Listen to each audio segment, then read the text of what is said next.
那我們今天就來講审美班的第一节課啊。第一节課呢，我们選擇的是九花帖。為什麼選擇九花帖呢？是因為我們面臨的審美裡面會包括形形色色啊，不是說我們今天就講某一個啊，然後這個聖教序一路講下去，不是這樣。我們講的是非常有變換的啊，不同的風格啊，不同的字體，不同的流派啊，我們是按照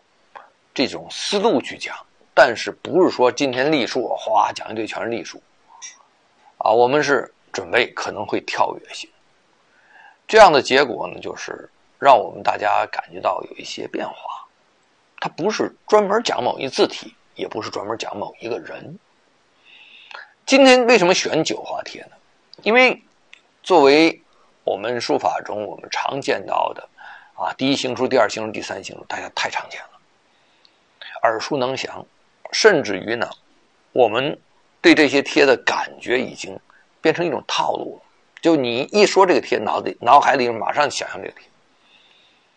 固然不錯，我們也一定會講到這三個帖，但是我希望是，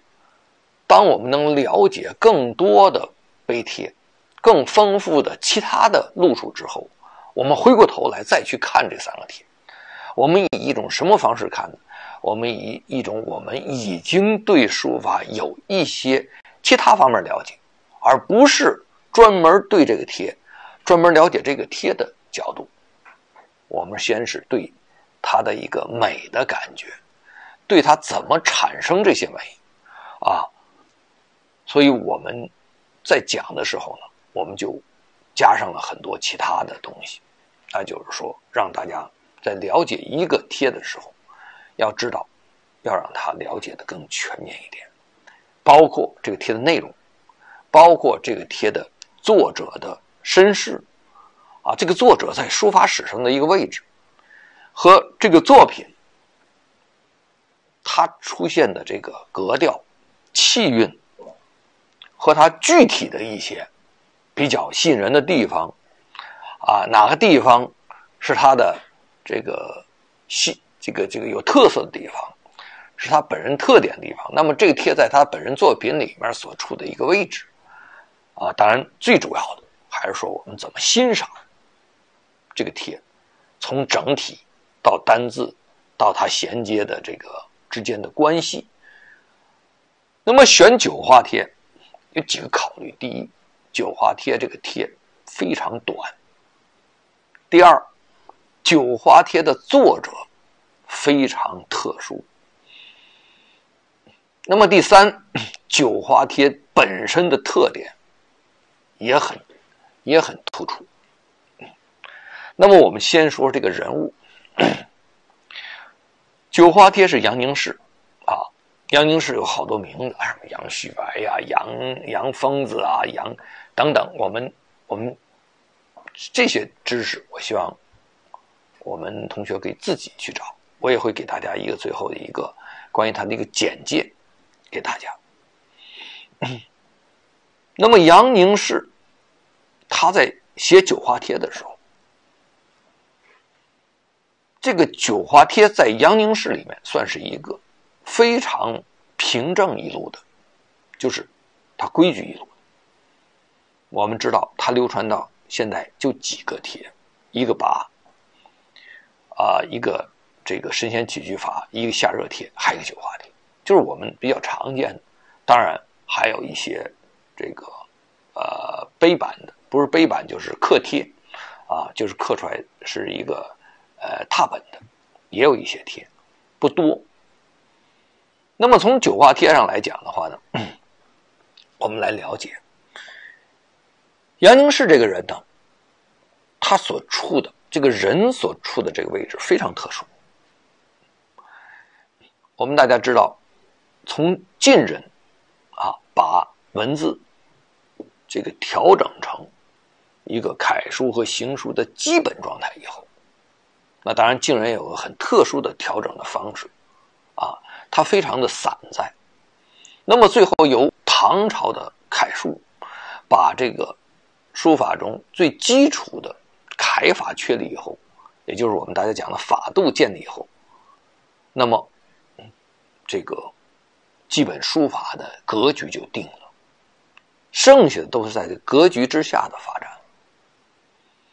在这个格局定下来以后，转过来到了五代，就进入到一個很紛亂的一個時局之中，在這個過程中出現的楊凝式。那麼楊凝式在這種環境中，其實他一個人是幾乎無法置之度外啊，置身於這個室外，但是他還在室中，他還裝瘋賣傻，或者有人說他真瘋真傻，真瘋啊，沒傻。在這種情況下，他寫出來的一些東西，當然我們看到今天的《九華帖》並不是他特別有代表性的，但是一個他最有代表性的一個作品。為什麼那麼講呢？就是他的代表性是他其他那些帖的那種帶有風風魔魔的感覺，而這個帖他確實寫得比較平平整整啊，對於他來講。那麼他是一個什麼人物？他是一個由唐朝建立法度以後，書法進入正軌以後，在這種基礎上的一個延續，或者說所有的唐朝以後的這些這唐朝以後的這些變遷，這些變化，到了宋的時候的變化元時候的又回歸到了明清乃至於近現代，那麼完全放開來。其實楊凝式是一個中間的人物，是一個中轉的人物，是一個中間變化的人物。這個人物很值得我們去思考，很值得我們對書法有興趣的人去觀察。那麼選他呢？為什麼選他？他是一個承先啟後的一個人物。由他之後就把法度又延續開來，或者說是他的所謂的風把很多的局面就打開來了，讓人們知道原來這個書法可以這麼發展。那麼在宋人的發展呢，他就發展成一種氣韻上和個人的意味意念上的一種形體的轉化。到了元有恢復，在恢復的過程中，因為元作為一個外民族的一個入侵的這麼一個朝代，這個朝代裡面很多的漢文化要有重新建立的一個過程，還有一個混雜的一個過程。我們見到有些人都不是漢民族的書法家，但是他們也去學漢字去。在這種情況下，趙孟頫他又回頭直取晉人，就是直接跳過幾個前朝去找晉人的東西去，所以趙孟頫等於是像一個文字復興、書法復興的一個代表人物。那明朝呢，他又因為很多的書畫家，他們同源在發展這個書法，又增加進來了很多形體上和意念上，包括這個很多字形上的變化，就是變得更大了。那麼所有這些變化，從唐人的一個比較標準的一個這個有法度的一個形體裡面開始變化的人，開始變化中有代表性的人，就是楊凝式。那麼楊凝式是個什麼人物？他也是一個很不簡單的人物。他的父親原來是隋朝的一個宰相，也就是說他隋朝最後滅亡的時候那個國璽在他父親手裡。那有一傳說就是說記載吧，就是說他這個國璽當時呢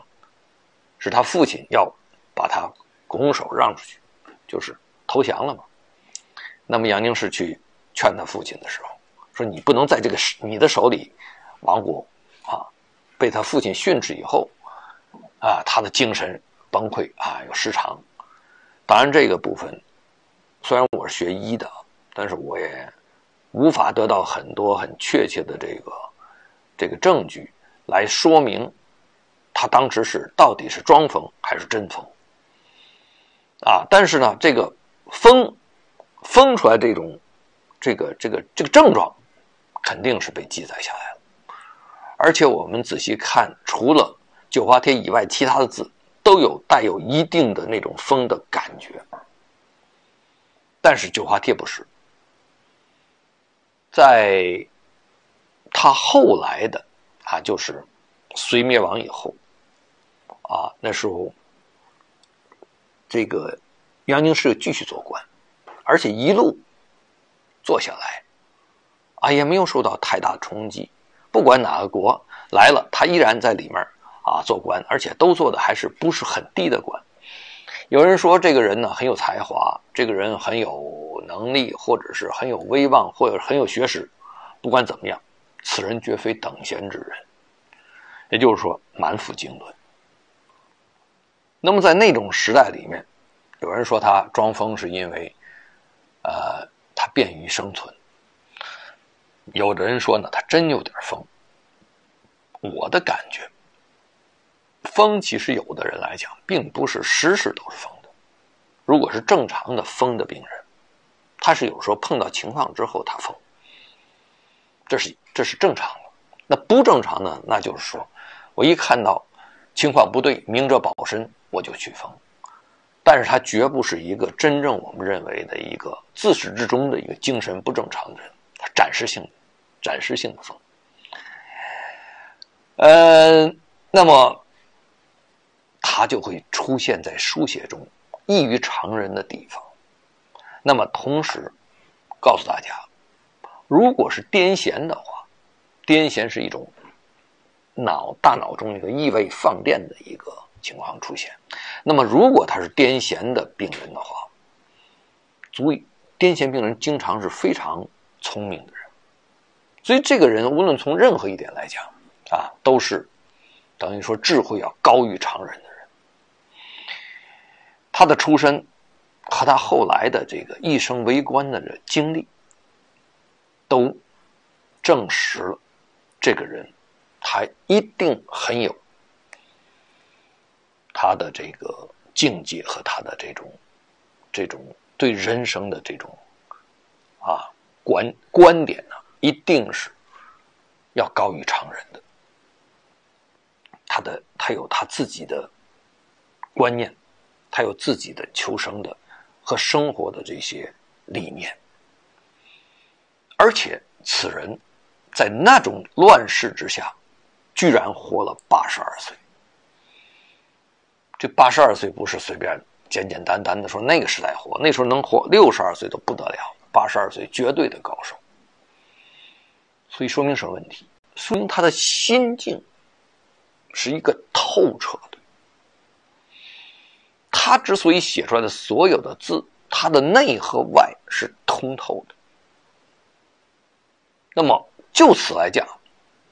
這個就是他作為書法家來講，他寫出東西來很多表現的就是他自己的想的東西，不加修飾。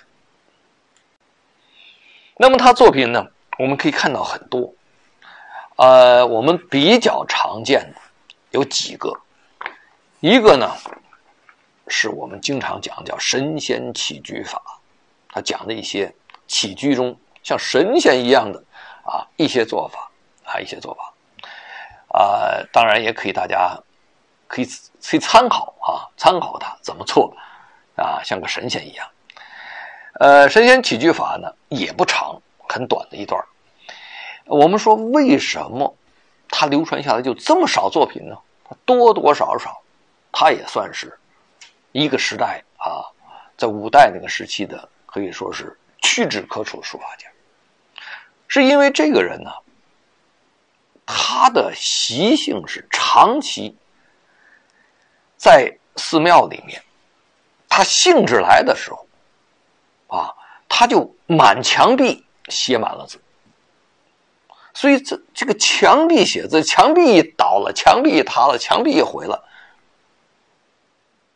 風雨波石就根本就不是他當時的，就沒了，就不存在了。當時又沒有照相，所以他流傳下來就特別少。而而且那個時期呢又趕上亂世，這個亂世裡面大家沒有人有心思去樹立一些碑呀，什麼記載的東西，基本都是這個過了今天沒明天啊，那碑很少，晋那個時期的碑也很少。什麼時候碑多呢？唐朝是碑多啊，鼎盛时期碑多啊，所以呢这个他也没有通过什麼碑版流傳下來，有一些作品我們索性還留下幾個真跡。這個神仙起居法呢也是非常有爭議的，但是我認為從他這個整個這個書寫的這種狀態來講，應該還是他真跡。還有一個呢叫夏熱帖，這夏熱帖呢我認為它是用的一個不是很好的一個筆啊，這個筆非常扁薄，但是他在寫的時候呢還確實是很鼓努為力去把這個筆想把它這個使用好了，而且最主要的是他不管這個筆是扁下去的部分還是這個筆是豎着的細的部分，他就一任自己的這種思路和感覺在一路在寫下來。就這種方式說它風也好，說它有那種風的那種風魔的那種感覺也好，像我們很多的時候在寫的过程中，我們就會注意到碰到扁的时候，我們就希望把它調整過來，但是它沒有。所以夏熱帖雖然看得不清楚，但是通篇寫來之後呢，也是相當的直白，就是相當的這種在表達的時候呢是直抒胸襟沒有裡面沒有什麼造作之處。那麼還有一個呢，我們見到的就叫我們起個名叫盧孔草堂的一個石質的一個圖跋。那麼這個字呢，在我們的感覺起來，當然它後面有一個傳弘農人，這個有他一個傳是他的一個號的一個題款字寫的是很好的但是這裡面呢，這個言字的這個留下來的痕跡非常濃。另外呢，他在寫的過程中這個勢頭來回的這種碾壓擠壓的這種感覺，不管是不是原作，但是這確實是一個非常好的一幅作品，非常好的一幅作品。再有呢，就是我們看到這個他叫的辛不虛詞19章，這個呢辛不虛詞19章，這是一個叫刻帖，就是本來是個字帖，這個就是字帖和碑的區別那就是帖是手寫的一個書信呢，一些小的這種往來的一些小札，然後呢碑呢自然就是刻到這個外面的這個碑上的刻出來的文字最後拓出來。那麼這種它跟刻碑還是不一樣，雖然它經過師傅去刀刻，再經過拓，經過裱裝等等，但是它的它的刻是非常精細的，是幾乎忠於原作，或者是說是盡可能忠於原作的，都是一些高手在刻出來的。那刻出的東西呢雖然下真跡一等，但是也能讓我們看到非常細緻的部分，精細的部分。那麼在這個辛不虛詞裡面，我們能夠看到一些美夢，就是他書寫的過程中，他有從王羲之那裡來的一些，比如聖教序裡面來一些東西，他也有一些受唐人的一些影響，更多的一些是什麼？是一種風韻，我覺得是一種風韻，就是他在寫的過程中，他一些小的地方他可以讓它發揮出來。就好比說這個衣帶當風，他穿着是一個緊身也好，或者是一個束身也好，但是他會有衣帶被飄起來的部分。所以這個人他寫字，他一直都是有他的一個主幹的，就是他的主要的一個觀念在那裡放着，剩下其他的一些筆畫他可以發揮，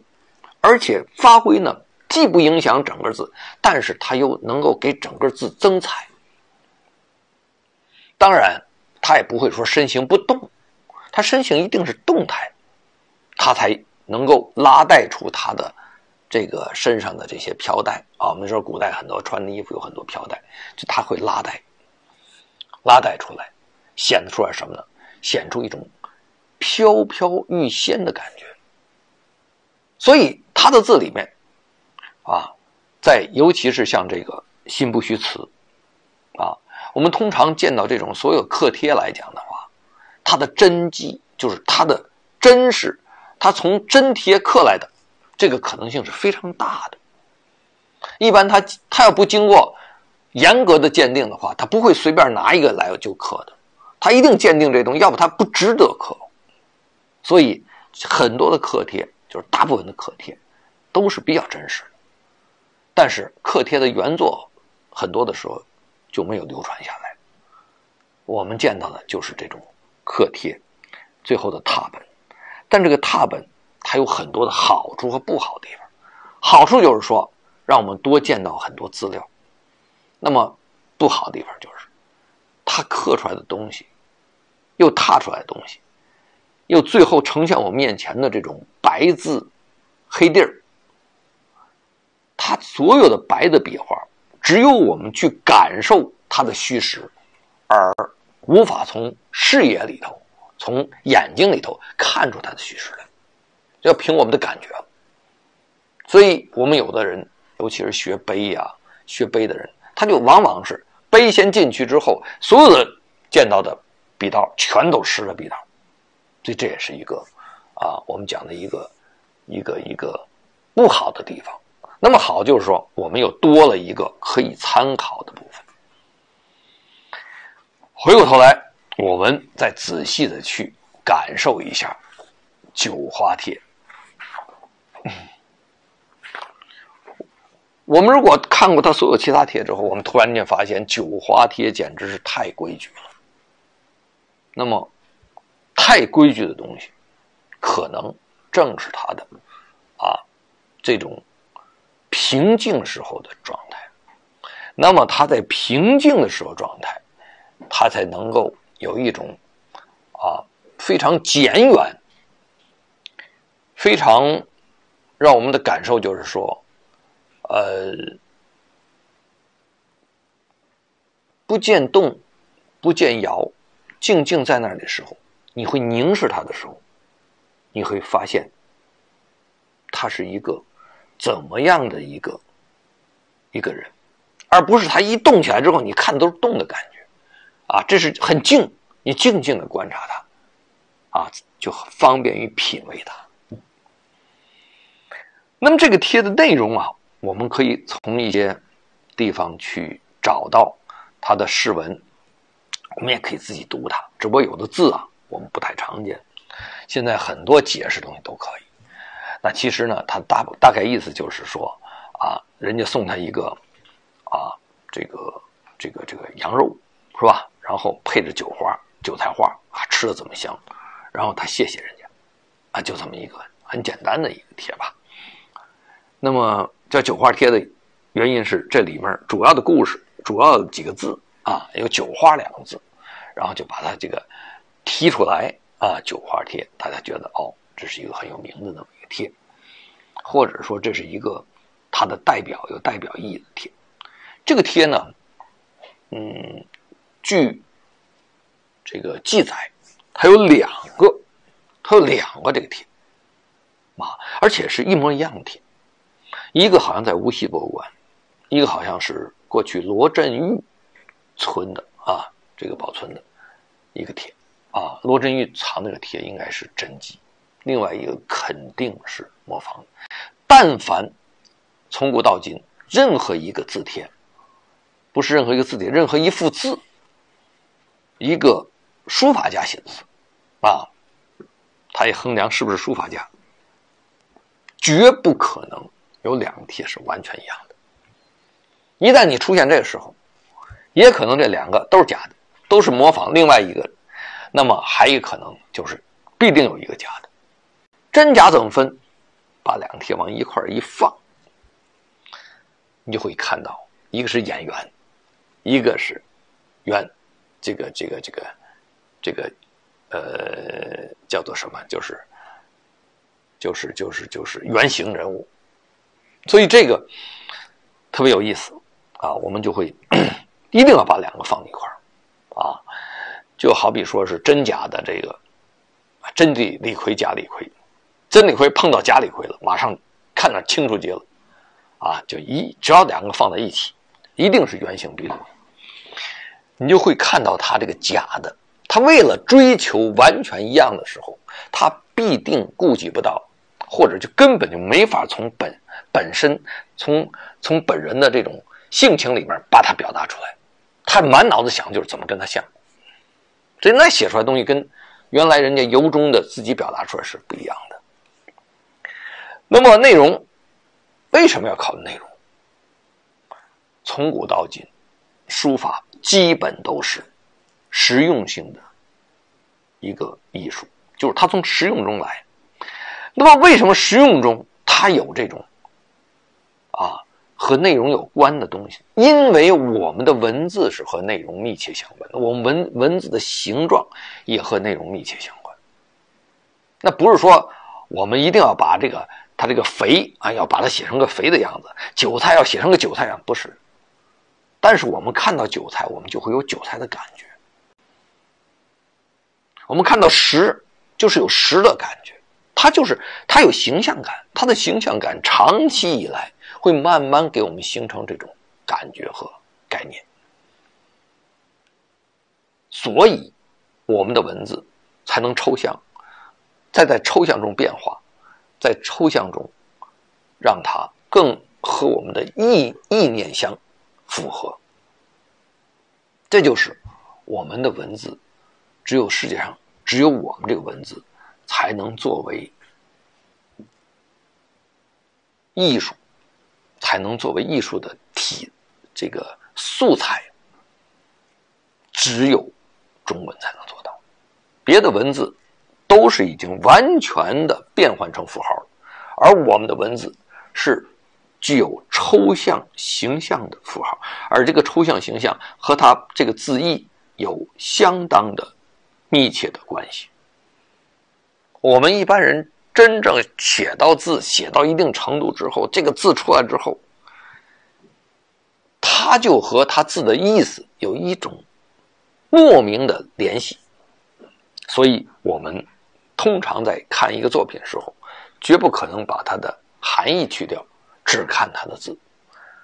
你開始學習的時候可能這樣，但是真正你要去欣賞它的時候，或者看通篇的感覺的時候，你必定要和它的內容放在一起。那麼一幅字的欣賞，我們放在這裡，我們會看到它的形式，一眼看去是整個的一個形式，還有它的一些印章。像這幅作品來講的話呢，它的形式是比較簡單的，它只不過呢就是有一個類似書信的一個格式而已，而且這種格式也比較刻板。到了宋朝以後，蘇東坡就創立了一種長短的一個句子，非常精彩。他把一個很簡單的一封信，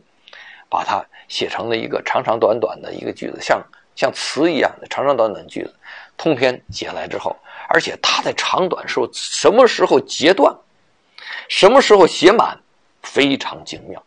它足以顯示蘇東坡的這種才華。那這幅字呢就太簡單了。怎麼叫太簡單了呢？我們看它基本就是從頭寫到尾，寫到尾的話呢，寫到這裡形式，這就是一種書寫的格式。但是在書寫的格式之中呢，我們會發現它中間有空，而且空過來的時間和它這個還有最後某某某狀這個之間的錯落關係這就是一種形式感。這個書法的形式感呢，過去是完全是因為實用有關，現在呢就會加了一些美觀的成分在裡面。但是如果能夠結合古代的這種形式，我們再去表達我們要表達的形式的時候，就結合它的一些形式特點，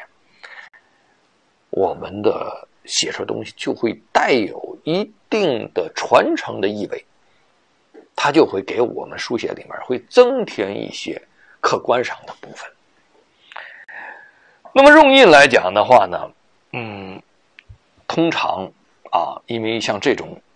作品是很長時間一代一代的傳承下來的，那些作品裡面呢就會有很多的放在那裡一些作品就是不同人的收藏所打下的印章，所以通常比较凌亂。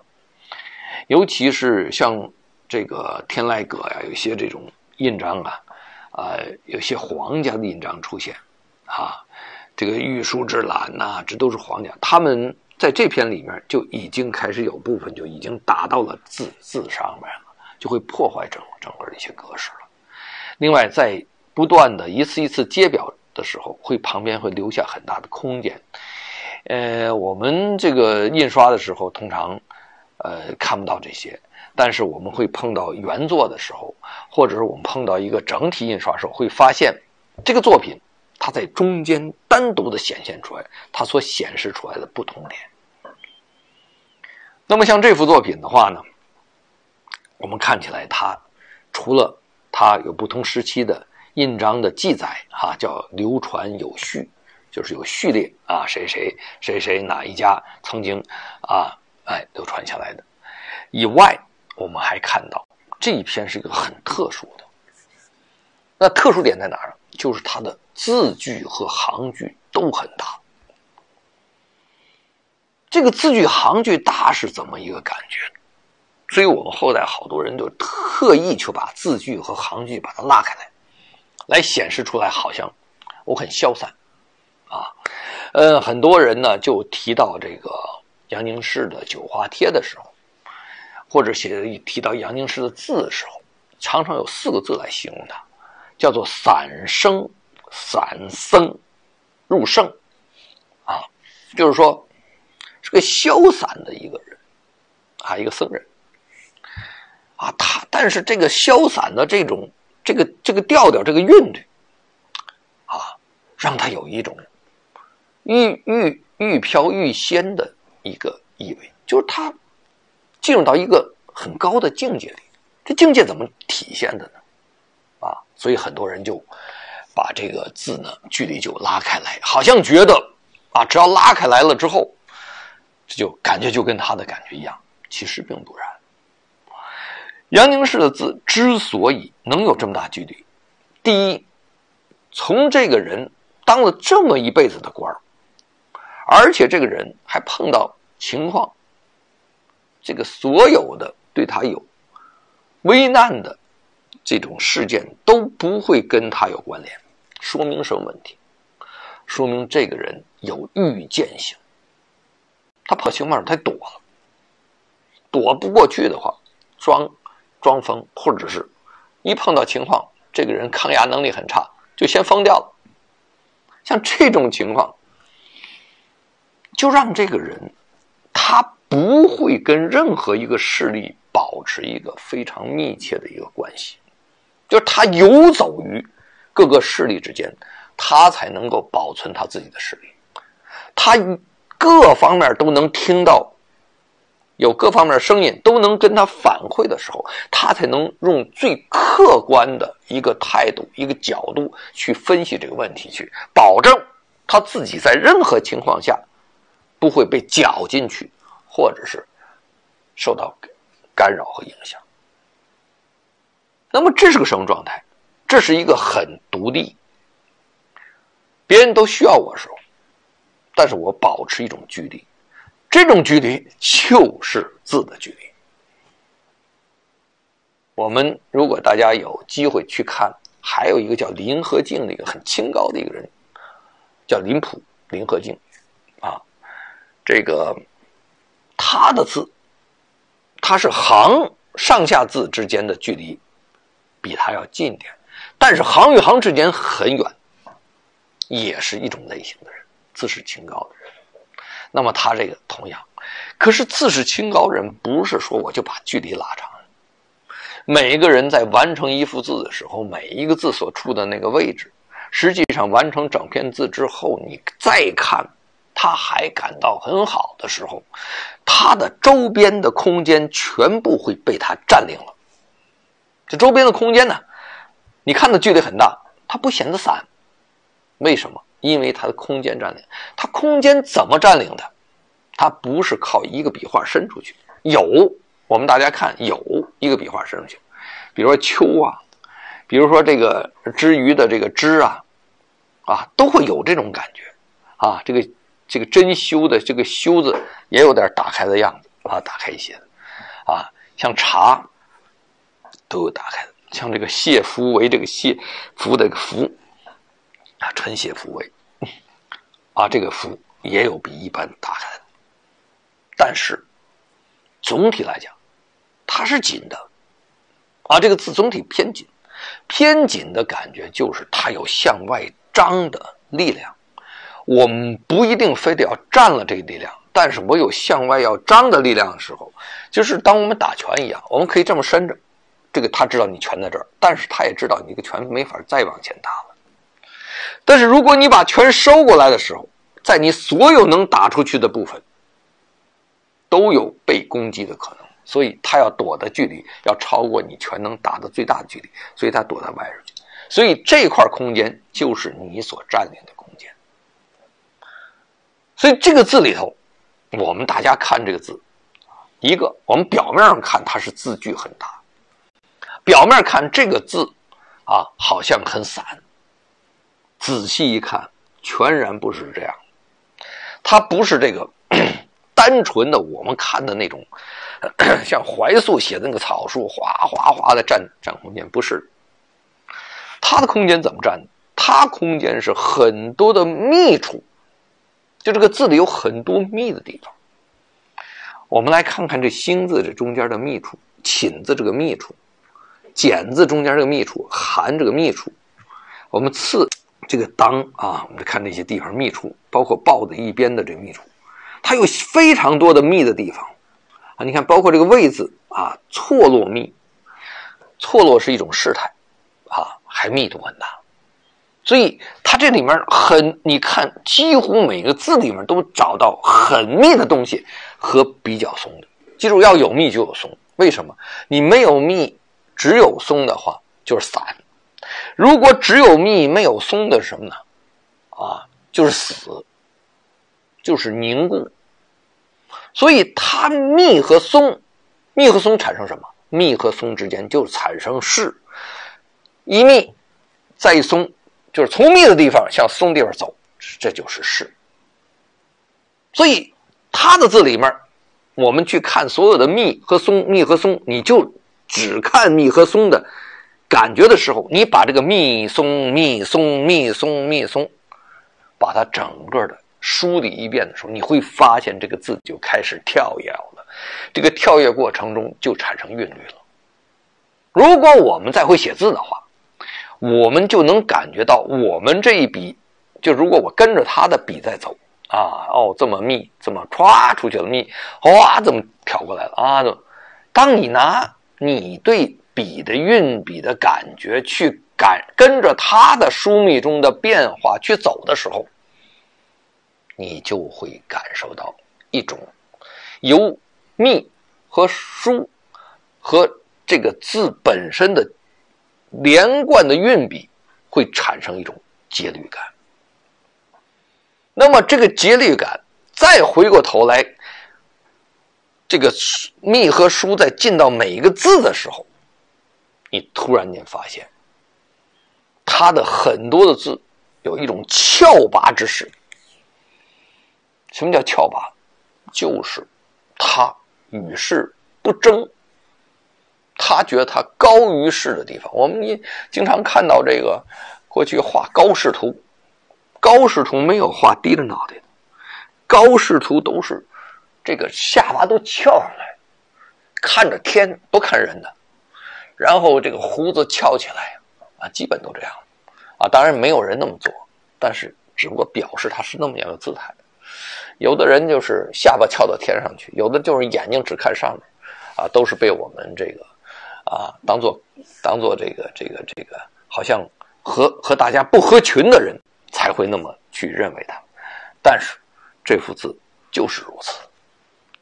我们来看看几個啊，包括它这個基都是左右之間的勢頭張開來，那它剪和寒更明顯，剪上面的這個竹字頭挑起來啊，寒字這邊伸出去，這邊頭那個帽子撐着這兒的啊，像刺字呢，我們會感受到它右上角這個咔頂起來的這種感覺。這個盤也是這樣的，盤整個是一個人扭過來的感覺，是這麼樣的感覺啊。所以這裡面一些字，你看，包括逞魏這個魏字，這感覺到舒服。為什麼？酒花在這個羊肉的燉羊肉裡面顯示出來的這個味道啊，毫無保留，完全展示出来。那麼同時，像十字，像这種字，這個寶蓋跳出這麼高來，哇，這裡面就是非常的有特點。而且你看這個十字，這個寶蓋跳起來，它跳出去啊，它上下之間這個空間這麼大的距離，它不顯，為什麼？它跳出去了啊！你看這個位字左右之間的距離不顯，為什麼？它張開來了，就諸如此類的。我們再看一些名字，好像這個名字，你看他把金字旁做了很大，把這個名字收得很緊啊。你看這個基字也是這樣的，他把主要的右側這部分他放成了一個很瘦，他把這個左邊這個肉圓卻放得很寬。像這個宰字也是這樣的，做反差式的，非常反差。你看左邊這面密度非常大，和右邊這個密度那麼小。那麼像切式的，它本來是右側很大，但是它這個左側這個提土，它把寫的這麼重啊，緊字都有這種啊，還有這种很粗筆畫，粗細之間的這種啊，劍字這個頭那麼重，這個茶字這個像個大蓋帽似的拉起來啊，這種玩的。那麼謝字呢，你看本來這個字是一個三部分組成的，三部分組成的话呢，它居然把左側中側這兩部分就寫那麼飽滿，然後讓右側完全是一個輔助性的東西啊，視它於不存在一樣，去完全這個依附在這個左側，等於說這變成了三部分，變成了兩個半了。那麼同時福字如果要是說不打開來的話，這福字就變成了什麼呢？變成謝收進來的部分，它偏偏收進來之後再打開再收啊，這種起伏的這種來回这种鼓盪。所以我們一個字拿過來看什麼？第一要看它的特點，這個特點是它哪裡用筆的特點，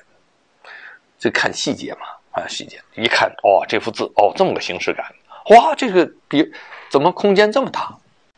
啊？第二來看，哇，它這個字裡面你看緊鬆這種變化，然後在緊鬆過程中體現出一種翹拔，這是什麼？這格調。緊鬆什麼？氣韻啊。然後呢走勢啊，怎麼走出來？你看着這篇太平正不過了，一進去一看，哇，它裡面跌宕起伏啊，粗細之間的這種搭配。那麼好的作品就沒有格式化的地方啊，沒有格式化的地方，它完全是隨着字，隨着形，隨着走，隨着這個調配，它字就比較，就是他當時寫的時候應該是一氣呵成，一脈相承，就這麼嘩走來了，他不會想那麼多複雜的東西。那麼由一個字一個字的看，一個字一個字的跟，然後看整篇的啊。那麼這篇字裡面的話呢，從結構上來講，這個單字的結構我們一看它和這個別人就有很大的區別。一個好的書法家，他字裡面的結構啊，不會讓人看到說，哎呦，這個尤其是大書法家說，哎呀，這地方像誰呀？這地方像誰呀？不是的，他可能整體讓你有的一種感覺，但是絕對找不着像誰的地方，這就是大書法家了。所以只要這個人能成為一個大書法家，他必定他的字裡就沒有別人的這個濃重的痕跡。你比如說后来，你包括刘墉，到清朝之後，刘墉，你包括这个何绍基，你包括翁同龢，你包括这个接下来的這麼多人，好多他的簷子就根本就脫不掉。而他，我們看有沒有？有點鹽的東西，還有些東西也有點歐的東西，但是又不是，這就是一個人的，他就能夠卓然獨立。所以真正我們稱作書法家這三個字的人，他的字就有自己獨立的東西。如果自己獨立的東西要沒有的話，就根本提不上書法家。我們提書法家乾脆就是書者，或者是說就好了，不要滿地都是書法家。這樣的話，給不懂的人好像給人家好多的這種誤解。那麼所有我們剛講的這些東西，它就是形成一種風格。這風格形成就是這篇字，大家看從開始寫一直到最後，它的一致性。一致性什麼？感覺上的一致。它的形體之間，它這一致包括什麼呢？包括它的書密之間的這種節奏節律。就像我們大家聽似的，一聽哦，這是哪首歌裡頭的前面的前奏，或者這是哪首歌裡面前面一部分，或者它的主旋律，或者它的結尾，就你能夠產生一種共鳴，和它產生一個共鳴，你能感受到它一個來龍去脈的一個感覺。一幅字裡面就能做到這一點。那我們同樣看它不同的字這麼多種啊，那最後就是不一樣。為什麼不一樣？但是每一幅字都一樣。就是他在寫這幅字的時候，他的感覺會貫穿始終。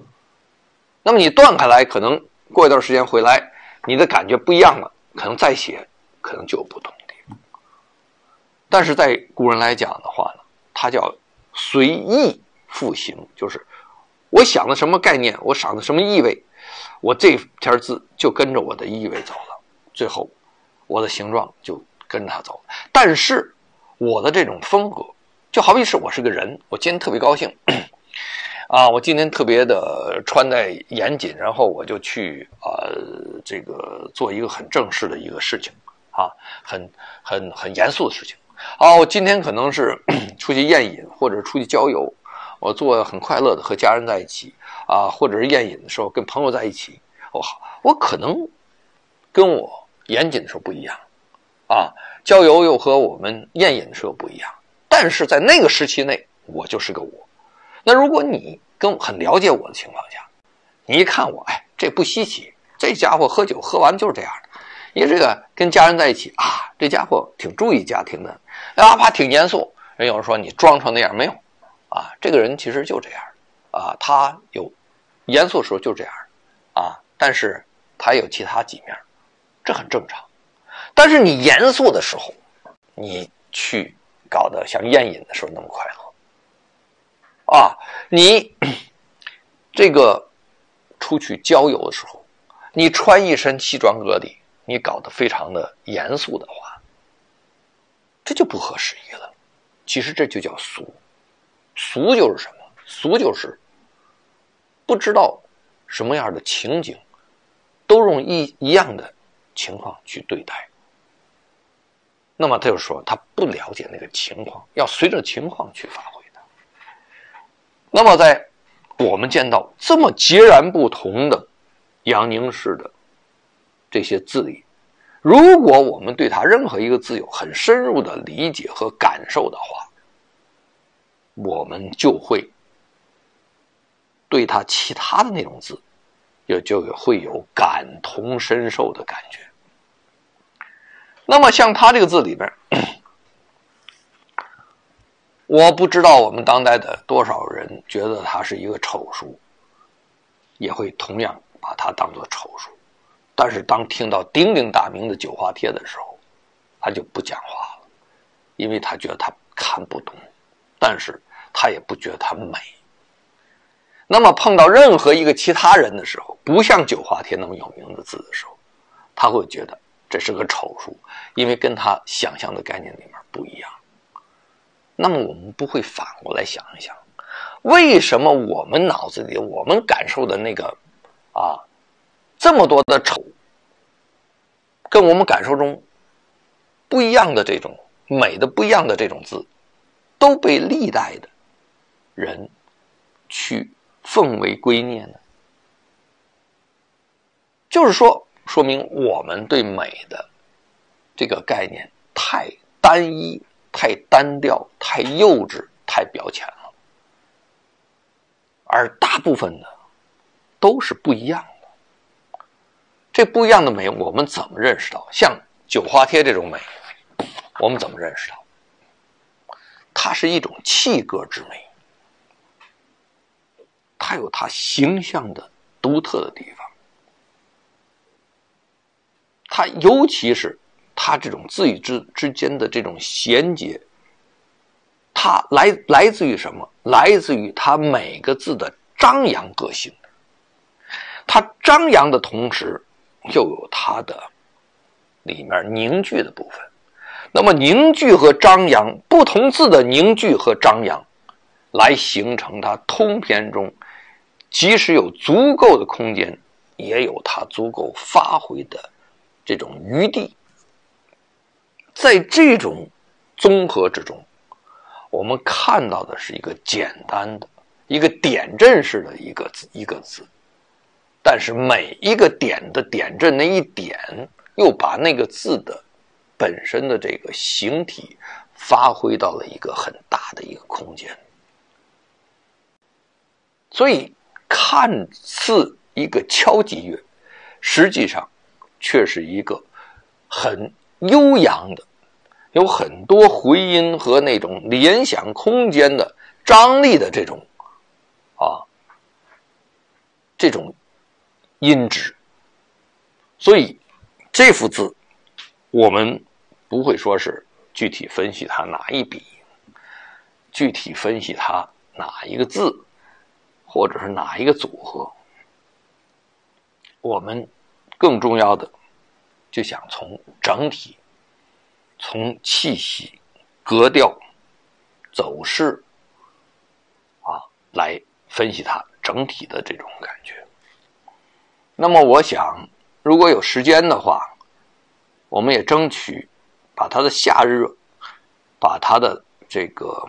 九花帖還有其他的幾個帖也做一些分析。但是也限於我們對這個審美課的這個課時數影響，我們可能目前先對它的九花帖先做一個概括性的一個講解和認識。